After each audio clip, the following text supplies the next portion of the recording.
Im dritten Akt von Schwanensee vollführt die schwarze Schwänin eine scheinbar endlose Reihe von Pirouetten, indem sie auf der Fußspitze auf und ab wippt und sich dreht und dreht und dreht. 32 Mal. Das ist eine der schwierigsten Szenen im Ballett und in diesen knapp 30 Sekunden ist sie wie ein menschlicher Kreisel in ständiger Bewegung. Diese spektakulären Drehungen nennt man Fouetté, französisch für gepeitscht, was die Fähigkeit der Tänzerin beschreibt, sich ohne Anhalten zu drehen. So sehr wir auch über die Fouetté staunen, können wir auch deren Mechanik enträtseln? Die Tänzerin stößt sich mit dem Fuß ab, um das Drehen einzuleiten. Schwierig ist jedoch, die Rotation beizubehalten. Beim Drehen reduziert die Reibung zwischen Schuhspitze und Boden ihren Schwung und auch teils die zwischen Körper und Luft. Wie schafft sie es also, sich weiter zu drehen?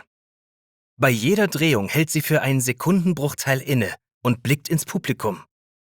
Ihr Stützfuß senkt sich und richtet sich wieder auf die Fußspitze auf. Dabei drückt er sich vom Boden ab und erzeugt ein wenig neuen Schwung. Gleichzeitig spreizt sie die Arme, um das Gleichgewicht zu halten. Die Drehungen sind am effektivsten, wenn der Schwerpunkt konstant bleibt. Geübte Tänzerinnen sind in der Lage, ihre Drehachse vertikal zu halten. Die ausgestreckten Arme und das Abstoßen mit dem Fuß treiben das Fouetté an. Aber das eigentliche Geheimnis und der Grund, warum man die Pause kaum bemerkt, ist, dass das andere Bein nie stillsteht.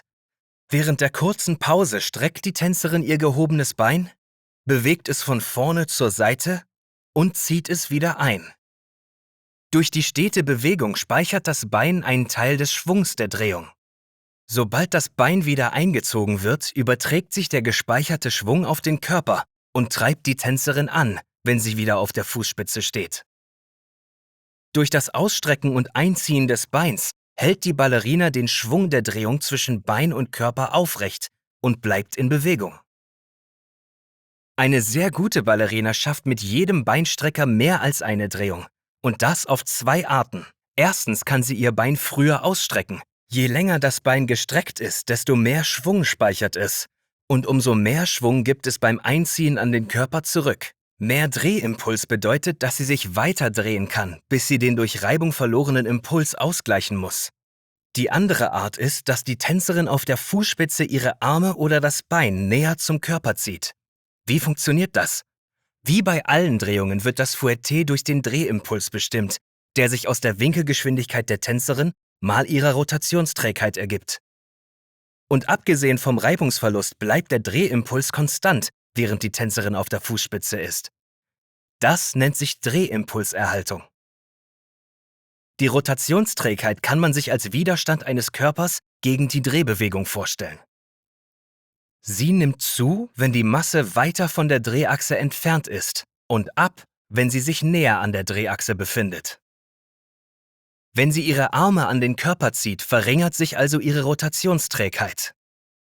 Um den Drehimpuls zu erhalten, muss die Winkelgeschwindigkeit, also die Drehgeschwindigkeit, steigen, wodurch dieselbe Menge gespeicherten Schwungs sie durch mehrere Drehungen tragen kann.